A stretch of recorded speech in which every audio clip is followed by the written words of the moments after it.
So this is about hypoproliferative anemias, and it's themed, and I certainly hope everyone has a lot of fun with this. So hypoproliferative anemias essentially means that you're not making blood, and there can be a million different ways and reasons why. Obviously, I'm going to go back. Iron deficiency is the most common cause of hypoproliferative anemias. But what's in a name? Hypoproliferative anemia. Well, it means you're not making enough blood fast enough. And we'll kind of get into the nitty-gritty of that. And when you look here, you see that there's zillions of reasons why you can not only be anemic, but have a hypoproliferative anemia, meaning that you don't have any blood because you're not able to make enough. Because you can also be anemic, for example, if you're just losing blood, if you've got like a bleed going on, you'll just lose blood. Or if you have some sort of intravascular hemolysis, like you'll lose blood. But the reason that you're not at a normal amount of blood isn't because you can't make it, just because you're just losing a whole bunch. So hypoproliferative anemia, of which all these things are, really is about not being able to make blood.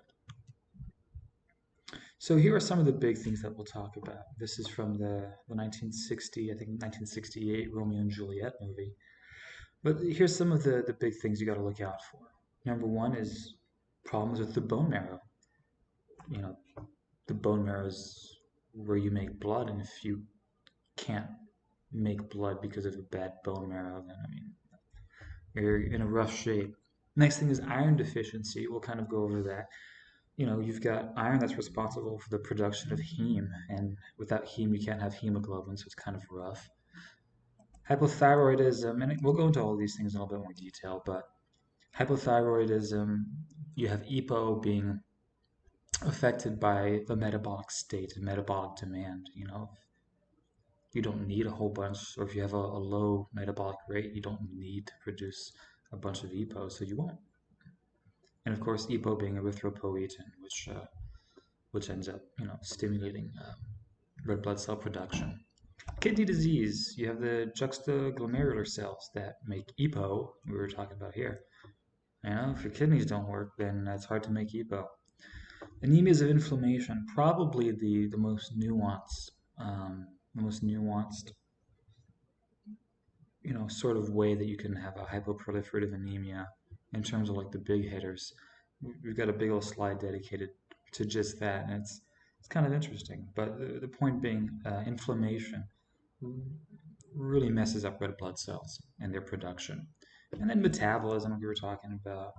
If you've got a high metabolic rate, you'll need more EPO. If you have a very low metabolic rate, don't need a bunch of energy. There's no reason for you to really go nuts with that. So here we have Piazza Lega Lombarda. And it kind of fits with the whole Shakespeare theme, Romeo and Juliet theme here. Because this is where, supposedly, of course, you had the apothecary meet Juliet when she was going to get her little potion that was supposed to simulate death. I guess there were reasons why this might be true and why this might not be true. Mantova is a real country. It's beautiful. It's in northern Italy. As you might have guessed, it's in Lombardy based on the name of the Piazza Lega Lombarda. But I don't know. This is owned by the Gonzaga family. They're a relatively well-to-do family in, Mantova at the time, and I guess now too. And I don't see them just allowing some random, 13-year-old girl to just walk into their garden, but, you never know. But it's absolutely beautiful. In any case, anemia, we were talking about it, it's a decreased red cell mass. All right, and here we got this thing called the erythron. And the erythron is really just the supposed or the implied organ or collection of organs that are implicated in the development, the production of blood. So Here we go. We have essentially all these things going on right now. You have the kidney, which is kind of involved in blood production mainly through EPO. You have the bone marrow, which is where you end up making blood and then it gets released. We'll talk about reasons where you can have early release and all this kind of stuff playing into it. And and here we have this is also in Mantova. I think this is Piazza Sordello. I forget the name, but it's an absolutely beautiful little piazza here. And what I was showing you before, the Piazza Lega Lombarda, is actually on the other side of this. Right here, this is if you keep going, farther down. It's part of the Palazzo Ducale, the Duke's Palace. And somewhere around here, they've got a statue of Rigoletto from the opera, though I'm not sure if, it's how accurate those things are. So anyway, hypoxia, inducible factor, and EPO, the things right here. So the key to the kidney's EPO production is a protein called hypoxia inducible factor. And true to its name, it's kicked into gear when there's not a lot of oxygen. When there is a bunch of oxygen, it gets ubiquitinated, and like most things that are ubiquitinated, they get proteasomed and degraded. Um, and just to kind of give you guys an understanding of why hypoproliferative anemias are problematic, it's because the kidney and the body under the stress of anemia is able to ramp up its erythropoietin production on a base 10 logarithmic scale. So there's really no excuse for a well-functioning marrow and body to be anemic because you should be able to compensate for it. And if you see a patient, inpatient or outpatient, who's not, and you know that they have or should have all these resources in their body available to make blood, then you really owe it to, obviously not just yourself, but to the person in front of you to figure out why they don't have blood. Because your bone marrow can increase by whatever it is, a factor of 5, 6, 7, 8, the amount of blood it needs to make. So again, if you're not making enough blood, it's an issue, and you got to figure out why. The next point here is the Bohr effect. And of course, Christian Bohr being my second favorite Dane, apart from Hamlet. And it really refers to the oxygen hemoglobin dissociation curve in the presence of increased CO2, which is usually accompanied by decreased oxygen to the tissues. And this is kind of playing an effect with the role of hypoxia, inducible factor in the production of EPO. The Bohr effect is also referring to Christian Bohr, like I was saying, my favorite Bohr, who's the patriarch of the Bohr family. You have here Niels Bohr, who is responsible for like the model of the atom and like the little circles around them and where the orbitals are filled and stuff. So it's pretty cool. You have his brother who was an Olympian, and then you have Niels Bohr's child, who is also a Nobel Prize winning scientist who discovered something probably real cool and sophisticated that I'm not bright enough to understand right now. So, when someone comes in and they're anemic, a lot of the times it can be discovered incidentally, whether it's outpatient in a clinic or inpatient. A lot of the times folks won't believe that they're actually anemic. And here's kind of some of the things that you got to look for to really explain to people and maybe explain to yourself how you know that they're anemic, despite their protests. So you have all this pallor that you usually wouldn't have. All right. Obviously, you have a nice, healthy, rosy glow because of blood and blood vessels. And if you're anemic, you don't have blood, so you don't have this nice color. Everything's extraordinarily colorless and pale. This is actually from a couple months ago, the New England Journal of Medicine. It was like the image of the week, and this was actually a patient with extraordinary B12 deficiency. What you'll end up seeing here in this patient, who obviously he's dark naturally, but you can see that he's has hyperpigmentation. Not just on his extremities here, but also on his tongue. So what's interesting is that if you have low B12 levels, it decreases the amount of reduced glutathione, which inactivates tyrosinase. And of course, tyrosinase is what stimulates those epidermal melanocytes to produce pigment and melanin. Um, so this is actually a completely reversible thing. You give them B12, you treat whatever's going on, and they get back to a normal complexion, kind of like what you see down here. And these are some other, I guess in this case, this would be a non-specific finding for anemia. But what we're going to show you here is kind of a more specific, maybe finding. So here I'm referring to conjunctival pallor. I mean, that's just normal. Kind of you look inside the mouth too, and you won't have the rosy glow. It'll be kind of white. And again, that's because you don't have any blood. Now, in this little triad here, we're looking at someone with iron deficiency anemia. What you have is atrophic glossitis, the reason for which is iron. You use it in hemoglobin, it's in myoglobin too. And that's actually what you're losing here. It's the filiform papillae on the tongue that give it its nice brush look. And so when you don't have iron, you don't have any of this myoglobin in the filiform papillae, and they just, die, and that's where you get the flat tongue. You also here have angular cheilitis that you'll see. You see it a lot more right here. The reason for which is that obviously you've got a lot of your skin being made up of collagen, and people talk all the time and use their mouths all the time. And the corners right here, it's the place that has the most motion out of, or has the most stretch or stress right here. And it's important because iron is responsible for the hydroxylation step in the production of collagen. And so if you don't have any iron, you can't produce collagen. The wear that you're going to get on the corners of your mouth is going to get accentuated. So that's pretty cool. So let's talk about the mechanisms of hypoproliferative anemias. So obviously here we're talking about iron deficiency anemia. You'll see that iron is responsible for turning protoporphyrin IX into heme, which is the heme part of hemoglobin.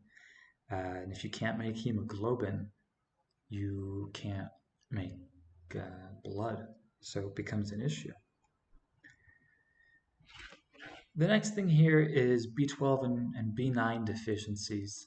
And as opposed to iron deficiency anemia, you got a completely different mechanism. It's not because of iron sequestration, or it's not because of you don't have iron. Here, it's really, and as we'll see later on, an issue with the erythrocyte maturation process. You have issues where they cannot mature, they cannot differentiate, so you end up with fewer and a bunch of cells that are just poorly made in general. So this is probably one of the two most important slides on this, this little section. The reason for which is because it shows you the effect of inflammation on anemia, red blood cell production. And it really goes in about 3 different ways, okay? Number 1, inflammation limits iron absorption and recycling. So the liver makes hepcidin. It actually stands for hepatic bactericidal protein. So the little IN from protein, bactericidal, hepatic. So yeah, in inflammatory states, whether it's cancer, whether it's something like rheumatoid arthritis, Crohn's disease, whatever it is, an inflammatory state releases hepcidin, which decreases the expression of ferroportin, not just here in the duodenum, on duodenal enterocytes, where you have the majority of your iron being absorbed. You also end up having decrease of ferroportin expression here on these macrophages, whether it's hepatic macrophages, splenic macrophages. We'll kind of talk about that in a bit. But this is important because you're not able to absorb iron, and you're not able to transport iron to where it's needed, in this case right here. All right. Also, one of the ways that you have an issue with inflammation causing anemia is with this recycling part that's right here. So you obviously end up having endocytosis of these red blood cells, here in this case in a hepatic macrophage. And I know that usually people think of macrophages and eating things and blood. You usually think of splenic macrophages, but when it comes to recycling of red blood cells, the hepatic macrophages play a very, very, very important role. And it really has to do with the fact that the recycling of iron that you see here, the incredible majority of it is from senescent red blood cells. So when these macrophages eat these red blood cells, essentially it is able to get iron from it, and then ideally give iron, give it to the blood, put it to the outside of the macrophage for the rest of the body that needs iron. But you'll remember that hepcidin, which is stimulated by your things like interleukin-6 and other inflammatory cytokines, decreases the expression of ferroportin, and so you're not able to have this recycling of iron.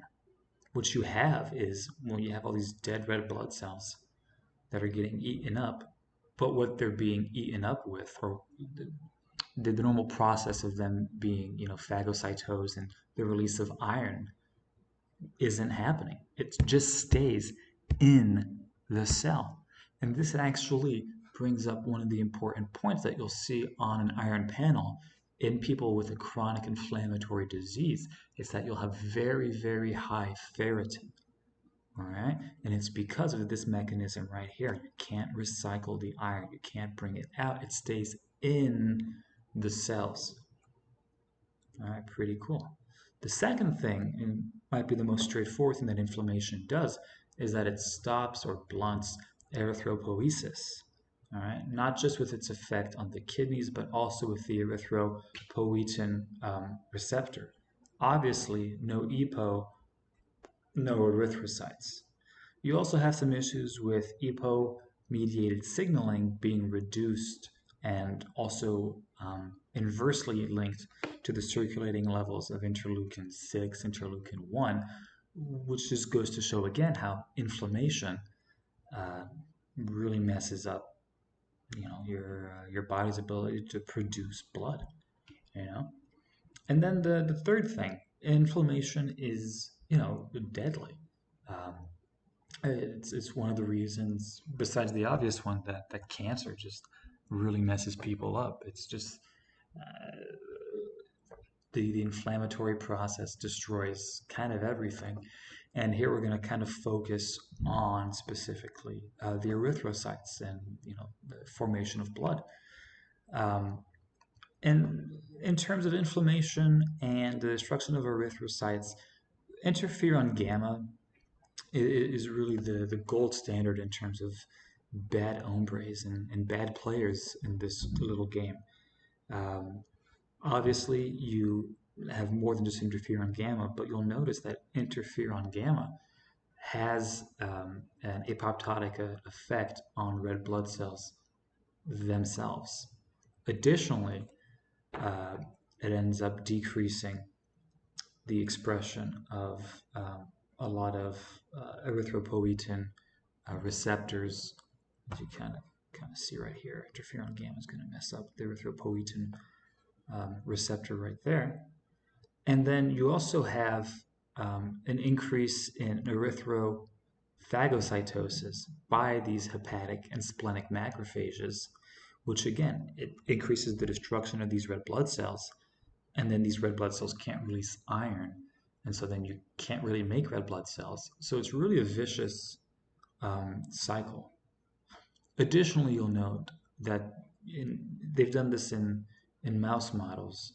The amount and the levels of interferon gamma are correlated to the reduction in the erythrocyte lifespan. So it's an inverse relationship between how much interferon gamma you've got and how long your red blood cells last. So this really begs the question, which is down here. Why do you not see iron deficiency anemia, or why do you not see it as much in people with a chronic inflammatory condition?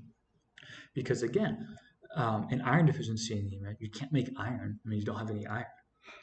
And in anemias of inflammation, we spent a few minutes talking about how you have decreased iron absorption, how when red blood cells are getting destroyed, their iron isn't able to be released and it's just stored as ferritin. So why are they never as anemic? Why do you not see the crazy microcytosis that you see in pure iron deficiency anemia?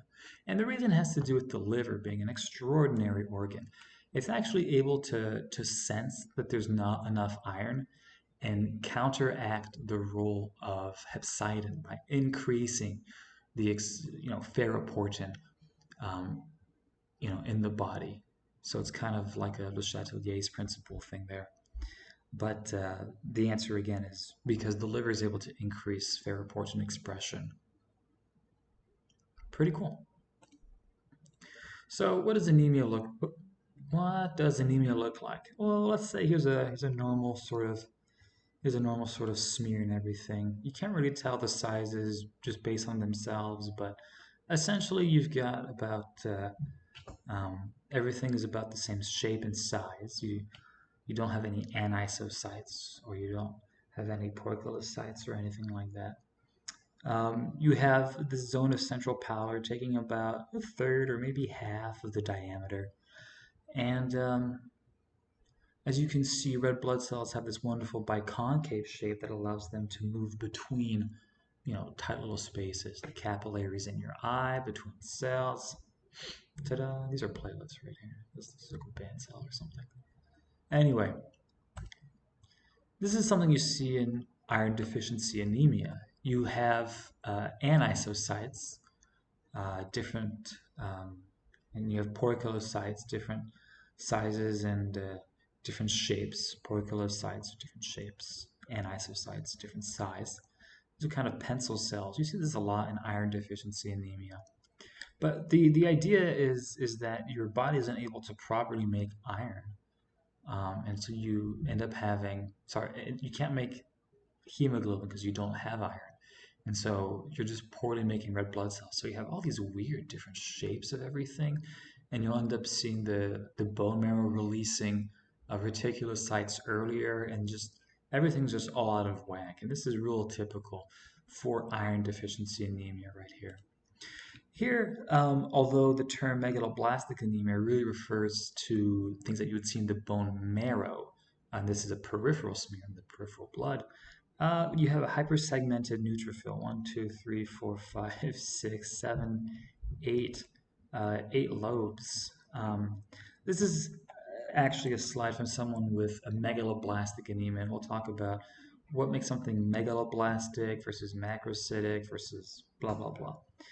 But in any case, if you were to look at the red blood cells, they would have an increased volume. And as we were kind of talking about a few slides ago, it has to do with poor maturation of the red blood cells. And we'll go into a little bit more detail into that. But this is a normal smear on the top left, and here we've got iron deficiency anemia, and you would see this in a megaloblastic anemia, whether it's from B12, B9 deficiency, hydroxyurea, or something. So, causes of iron deficiency. Well, you get a bunch of iron in meat, and if you can't eat your horses, then I guess you'll have a decreased amount of iron. Other things, for example, poor absorption of iron. If you have something like celiac disease, Crohn's disease, where you can't really absorb anything, becomes problematic. If you've had a Roux-en-Y, gastric bypass, essentially you're bypassing the duodenum, maybe part of the jejunum, where you're having some of that absorption or most of the absorption of iron. So you'll get iron deficient there. And then, of course, loss of iron. If you're bleeding, you're giving blood all the time. If you're a woman, you have periods. If you have dark tarry stools and when bleeding again. But yeah. So women tend to be more anemic than men, as we were talking about before. Women, lose blood with periods. They also have a decreased metabolic state. We were talking about before how EPO is sensitive to your metabolic demands.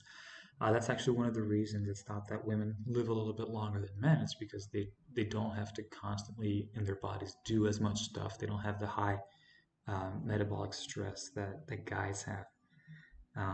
And women also have a higher incidence of autoimmune disorders.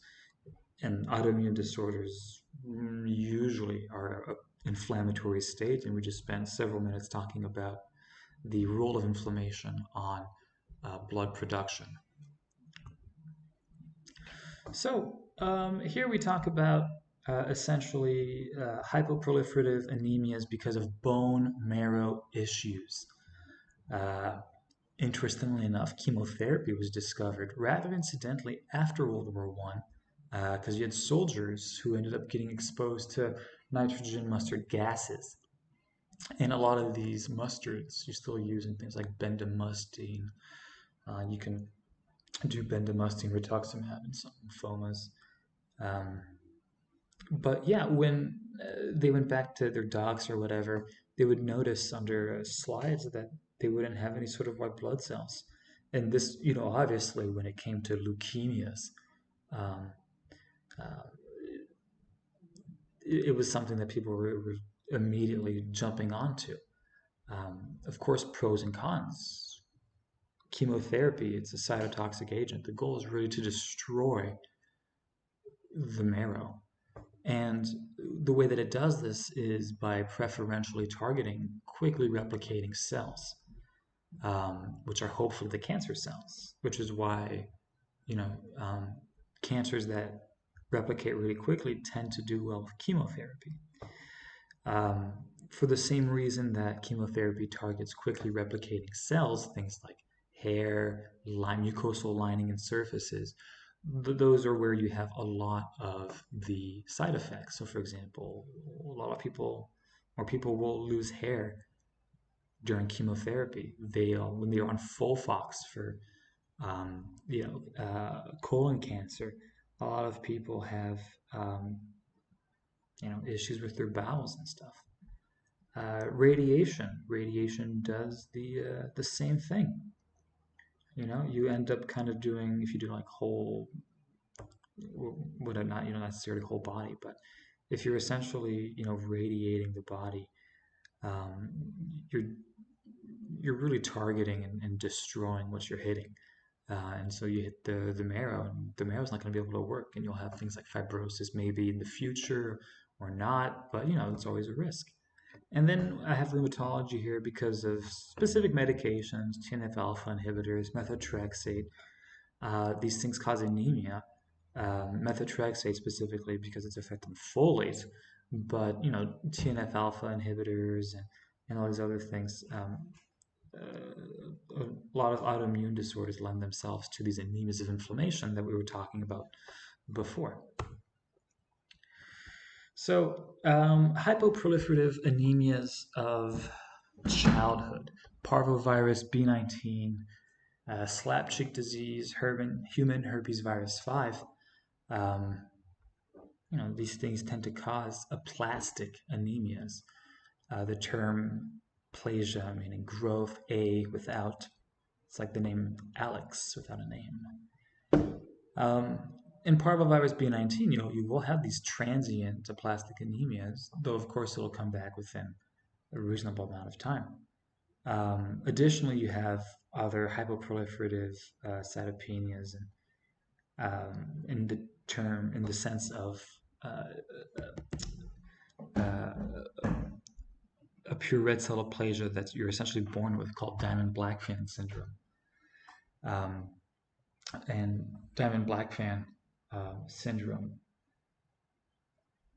ends up, you have a problem with like the formation or the use of like ribosomes or something like that. Off the top of my head, I forget. Sorry, but this is essentially a congenital hypoproliferative anemia. And I do think it has to do with like ribosome maturation and then like formation of like essential proteins for erythropoiesis. And then you've got pure red cell aplasia. Diamond-Blackfan syndrome is a pure red cell aplasia that you get at birth, but you can have acquired pure red cells aplasias. You can get it, I mean, rarely from things like immunotherapy. You can get it from sometimes folks like also rarely get it from dialysis. You can get pure red cell aplasias in specific like viral infections. But true to its name, it's just a red blood cell aplasia. It doesn't affect the other lineages. And so here's the one of the money slides here. It's all Greek to me. What are you looking at when you're looking at a reticulocyte panel, reticulocyte count, iron percent, saturation? What do all these things mean? So iron, pretty straightforward. How much iron do you have going on? Percent saturation. You look at the iron, you divide it by the total iron binding capacity. And so how do we get the total iron binding capacity? So let's go here and kind of go all the way down here. You have to add the iron and the unsaturated iron binding capacity. And it's kind of explained here in this little diagram doodad that I ended up making. But essentially, the total iron binding capacity is an indirect measurement. All right. Essentially, a high iron binding capacity is implying that the transferrin in the body has a lot of space, has a lot of availability to bind iron, meaning, that there's something like an iron deficiency anemia. You don't have iron for some reason. A low iron binding capacity means that there's really nowhere for iron to bind, which is something that you would see in an anemia of inflammation. Well, not just that, but in terms of like anemia, so that's where you would see it. And ferritin is the intracellular store. If we go way back, you'll see that in your macrophage, in your cell, ferritin is where you're storing all your iron. Good way to remember it, ferritin. All right, so here we go. We've got a cool little anemia here. Let's kind of look at stuff real quick. What are we looking at? So we have an RDW. I guess that's maybe a little bit high. We'll say you have it's a little bit low. People usually say 80 to 100, but I guess you want it more closer to like 90. So this is on the lower side of things. You have objectively low ferritin. You have low percent saturation, a high iron binding capacity. Oh, sorry, this was iron. Ferritin's right here. You can't actually see it. That's my bad. I apologize. Ferritin's low, and the iron is also low. And here we have something called the reticulocyte count and the reticulocyte hemoglobin. And we'll talk about that in a bit. And obviously here you've got your hemoglobin of 7, which is low. So this person's anemic. I'll talk about how you know that this is a hypoproliferative anemia, but you look at the reticulocyte percent, and then you do something called a reticulocyte index, and we'll talk about that. And then you look at the reticulocyte hemoglobin equivalent here, and we'll talk about that. But essentially, this is classic for iron deficiency anemia. So they're anemic because their hemoglobin's low at 7. They're iron deficient, objectively, because the ferritin's 18, which is low. You also have a low reticulocyte hemoglobin equivalent that can help guide you. Usually it's like if it's under 28 or something, it points in the direction of iron deficiency. And again, who cares? Who cares about reticulocyte hemoglobin? Well, I care. You can make reticulocytes in whatever it is, 4 days, 5 days. So it's really good at telling you, in a pretty acute or subacute setting, if you're iron deficient. So you can give someone iron, recheck this a little bit later, see what happens. All right.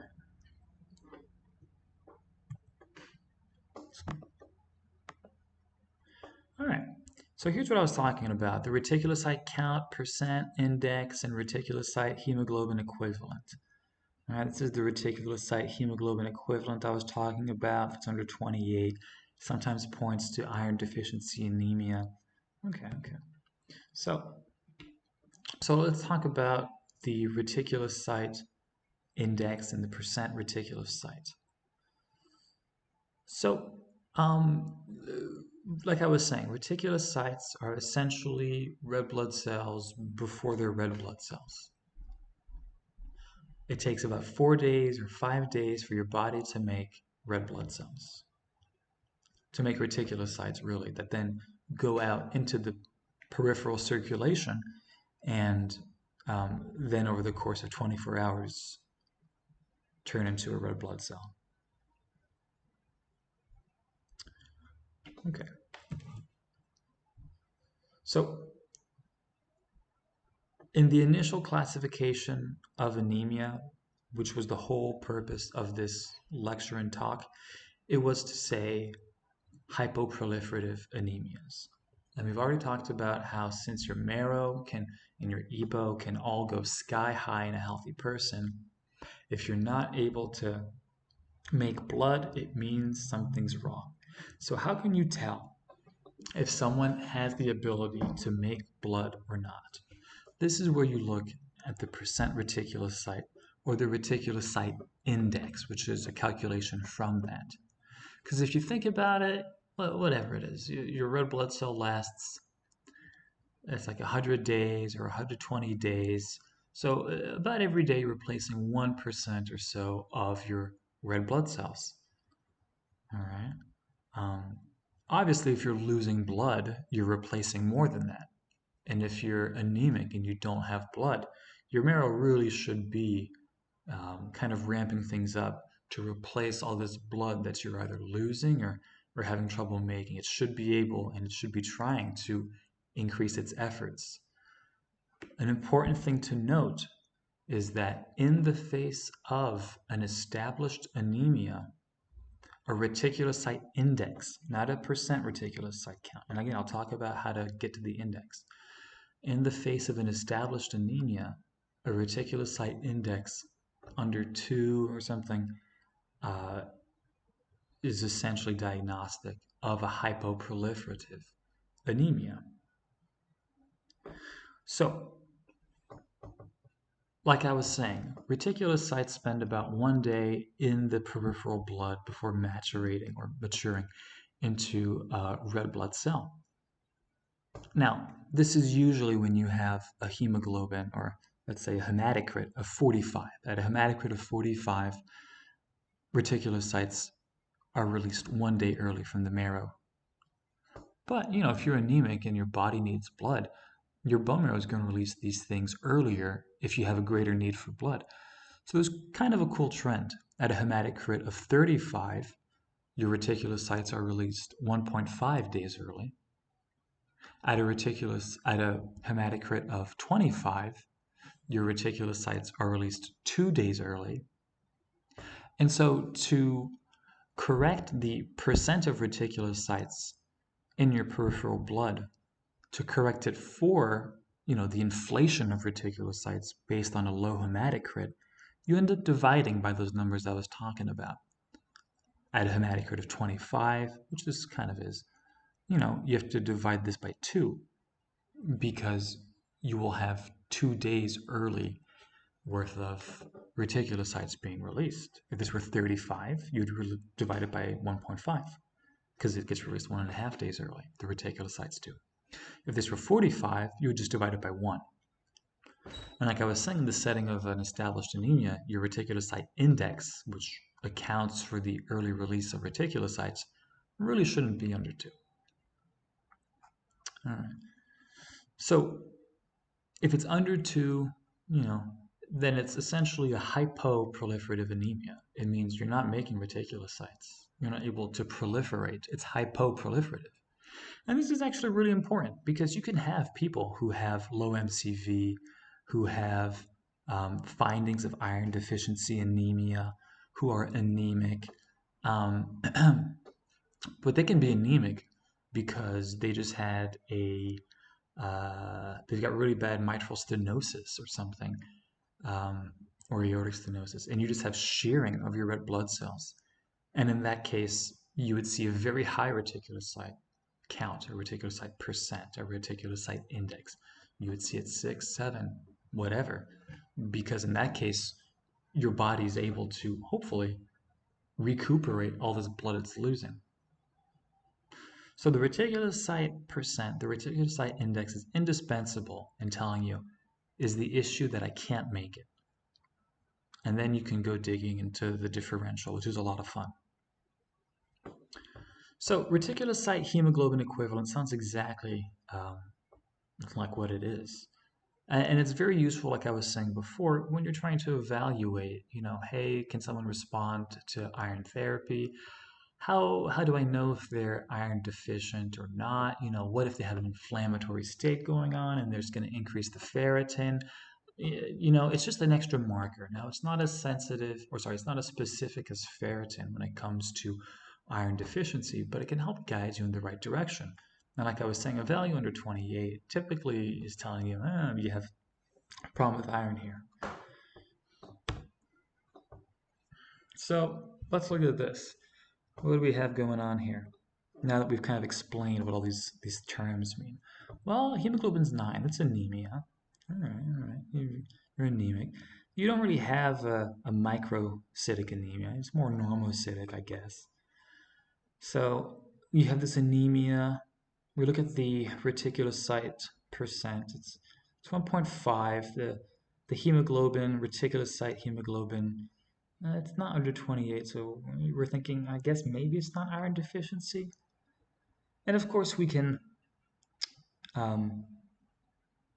correct this percent reticulocyte based on the based on the hematocrit, and this would roughly, go to a reticulocyte index of 0.75, which is definitely under 2. It's definitely under 1. So we know we have a hypoproliferative anemia. Boom, perfect. We have a hypoproliferative normocytic anemia, and we can kind of look at our iron and stuff now.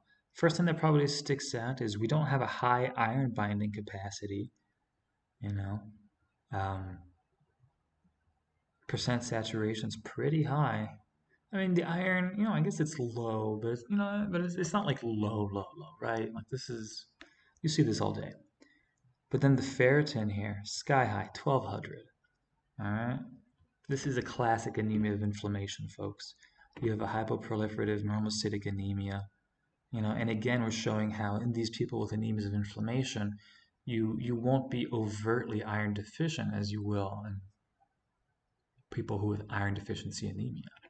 Ferritin, of course, being an acute phase reactant, and an inflammatory state will also be increased. So I kind of teased earlier about looking at the reticulocyte percent and the reticulocyte index and helping you kind of look at, are you having a hemolytic anemia? Is it just a hypoproliferative anemia? But here we've got a cool little thing here, because a lot of the times you'll have people who are iron deficient, like they might have low iron, but they also have an inflammatory state, kind of like you saw here, which is going to cause ferritin to be up. There's no doubt about it. So how do you really distinguish between it? Well, this is from the American Society of Hematology, and essentially it's telling you, well, I mean, you gotta look at the hemoglobin level, look at the transferrin saturation, look at the ferritin, and if you're looking at someone and you've got a ferritin of 88, let's say, transferrin saturation or percent saturation is also pretty low, then in these cases, you might actually be in an iron-restricted state. You can have iron-restricted hematopoiesis. You won't be overtly iron deficient, but you probably benefit from some iron. And this is, of course, Juliet's balcony in Verona, Italy, which I think is the nicest small town in Italy. Don't get me wrong, I love Mantova, which is the town that you were seeing at the beginning. But Verona you have to go there. It's just extraordinary. It'll knock you off your ass. So let's go to the next slide. So what do we have here? What do we have here? So we have anemia, hemoglobin's 10. We have a hypoproliferative anemia. The percent reticulocyte is 1. You know, this is roughly 30 or 35 or something. So you divide this by 1.5, and well, it's definitely under 1. It's definitely under 2. What else is going on here? Well, we've got some macrocytosis, interestingly enough. Okay. You have, I mean, iron's getting a little bit low, it looks like. Iron binding capacities kind of a bit high, and percent saturation is definitely low. Makes you think someone might have iron deficiency. But the ferritin isn't, you know, at the 10, the 12, the 15 that you would see in people who are, you know, purely iron deficient. And again, if you're iron deficient, why would you have a macrocytosis? So essentially what we see here is the learning point of the past slide, um, which is, look, low percent saturation. You have a ferritin that's, well, although it's not, you know, low, it's under 100, and you have signs and symptoms of iron-restricted hematopoiesis. Here you've got this at 29. It's not really 28, you know, but it's kind of close. Again, you can't really use this as a specific marker, but it does help. So here you have a mixed iron deficiency anemia and an anemia of inflammation.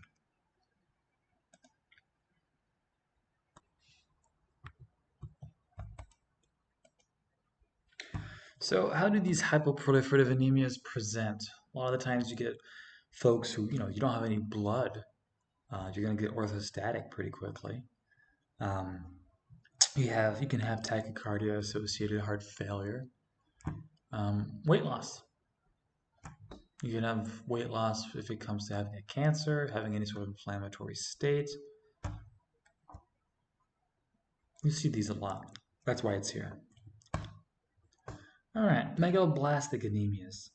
So the previous ones we were talking about in terms of like iron deficiency and anemias of inflammation, a lot of the times the iron deficiency, it's microcytic, and anemias of inflammation, they're usually normocytic. So here we're going to start talking about uh, big cells, large cells. In this case, megaloblastic anemias. Um, you can either break down anemias with large cells into, well, is this an issue with DNA making, which is exclusive to megaloblastic anemias, or not?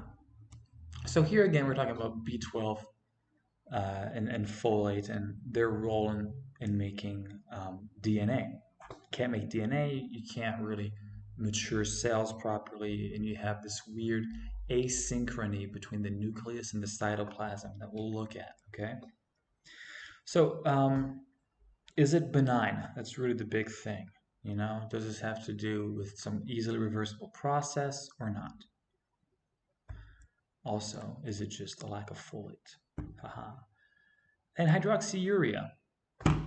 Hydroxyurea interferes with like RNA synthesis, and it's going to end up, you know, messing, you know, expression of cells, creation of like proteins that help in like division and stuff. And the only ways that you have like severe macrocytosis, like above 120 or something, is extraordinary B12 or like folate deficiency, any sort of myelodysplastic syndrome, sometimes you'll see it, or something like hydroxyurea, like medications that'll cause it. Things like alcoholism really won't make it that big. But we'll talk about non-megaloblastic causes of anemia. And again, megaloblastic just refers to, do you have an issue making DNA? All right, so B12. Obviously, B12 are the most well-known and testable causes of megaloblastic anemias. Um, like I was saying, megaloblastic anemias have to do with issues regarding DNA synthesis. DNA is made in the nucleus, and because you have this nucleus issue, you'll end up with a lack of synchronization between the nucleus and the cytoplasm of the cell. As a takeaway, it's called cobalamin because you've got a cobalt. You got a cobalt atom right here. And this is B12. This whole thing here is B12. And it's all linked by this cobalt right here. That's why it's called cobalamin. So here what I'm looking at right now is the lack of synchronization between the cytoplasm and the nucleus. All right. So in this case, this yellow cell right here, you have a polychromatophilic erythroblast, and here you have an orthochromic erythroblast. And when you kind of look at this, you'll see that there's essentially a trend of the cytoplasm getting way bigger than the nucleus. And the reason for this is because of this nuclear cytoplasmic dyssynchrony. All right. Usually, you have the nucleus shrink, disappear at the end of the production of the red blood cell, but you end up having this gigantic cell that's, mega-sized, hence megaloblastic. So again, although this is not the peripheral blood, this is the bone marrow, it's called megaloblastic because of the crazy size of these erythroid precursors. And the reason you have the crazy size of these erythroid precursors has to do with dyssynchrony or asynchrony between the cytoplasm dividing and the nucleus dividing. And I'm going to say this in a different way again. The issue in megaloblastic anemias is problems making DNA. If you can't make DNA, if you have issues making DNA, you have problems with the cell cycle, you have problems starting cell division. Essentially, you have problems with these cells, these erythroid precursors going from the G2 growth phase into the mitotic phase. The cytoplasm's growing no problem, but the nucleus where the DNA and stuff is, which is obviously not working because that's what megaloblastic anemias, are all about. The nucleus isn't able to mature fast enough, so the cytoplasm just matures without it and turns into this gigantic megaloblastic cell. Again, what you see here with these black arrows are essentially cells, these erythroid precursors, in the middle of cell division, and they're not able to divide.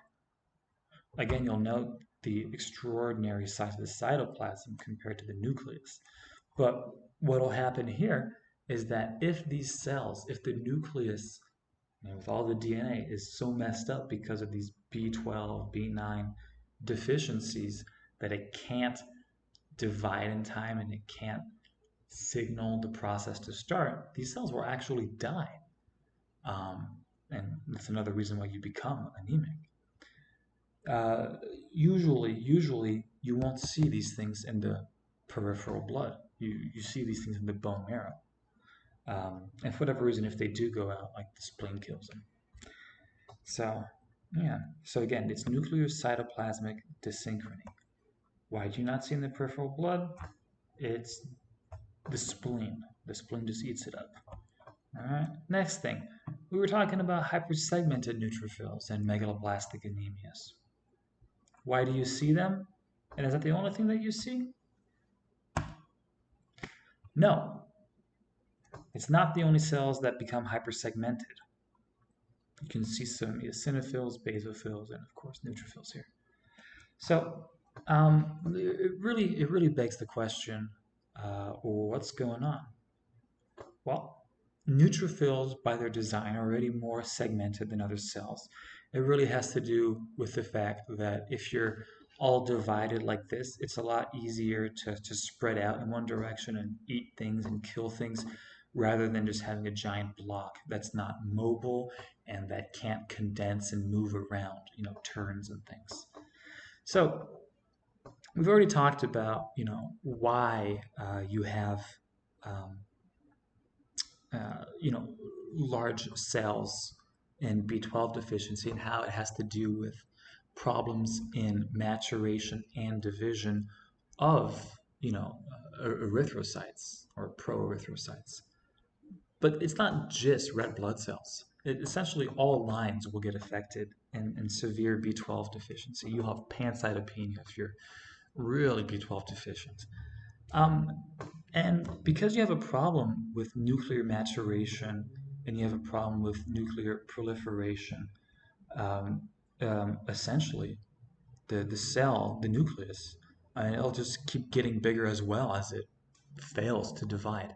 And because the nucleus, the neutrophil, the nucleus of the neutrophil is already primed to be lobulated and segmented, it'll just keep growing that way. Same thing with the eosinophils. You usually see them as bilobed or something, but if it just keeps growing, it'll just keep growing in this lobed sort of way. Here you can't really see the lobes in the basophils, but they're there. They're there. So why do you usually just see these neutrophils as the hypersegmented? Well, neutrophils make up, what is it, like 60, 70% of your cells. And when you look at a peripheral smear, like you usually don't see zillions of neutrophils just hanging out. And if you do, and it's hypersegmented, it's probably not every single one, And so it's more of a game of numbers that you're not seeing these other cells. And also, it has to do with the degree of the deficiency as well. But this is actually really cool. Um, and obviously, the reason you see the changes first in red blood cells has to do with a very high turnover rate. So let's go to the next slide. Not to be. So this is where you have macrocytosis, macrocytic anemias that aren't related to B12 deficiencies. Well, alcoholism, alcohol is a poison. A lot of the times, people who are alcoholics have drank so much and you've essentially poisoned the marrow. Similar to what you see, obviously different, but similar to what you see in chemotherapy. Um, the macrocytosis has to do with the extraordinary extent of damage from alcohol and resultant issues with growth. You have myelodysplastic syndromes that can cause severe macrocytosis. And then one of the coolest things, um, and of course here in MDS it has to do with early release um, of these erythroid precursors. Hypothyroidism is a pretty cool thing. We were already talking about how in hypothyroidism you have decreased metabolic demand. But what you also, hopefully you might know or might not know is that hypothyroidism is usually associated with hyperlipidemia. And in these people who are severely hypothyroid, or in people who have severe hyperlipidemia, or just liver disease in general, because the liver is responsible for like chylomicron processing and all that stuff, you end up having the fat deposition right here in this lipid bilayer. And so it's kind of like a pseudo enlargement of the red blood cells because it just gets deposited in the outside ring, making it look huge. So here are ways that you can prevent yourself from having these hypoproliferative anemias. Eat a normal diet. If you have to get a bunch of space age supplements to not become severely anemic, you're probably doing something wrong. Don't get a gastric bypass. You won't be able to absorb iron. It happens invariably to everyone. Anorexia, you're not eating anything. You get iron deficient, B12 deficient, decreased metabolic demand. Alcoholism, don't poison your marrow. So in terms of what you should probably do, get a reticulocyte count to confirm that this is a hypoproliferative anemia, and then work it up and tie everything together.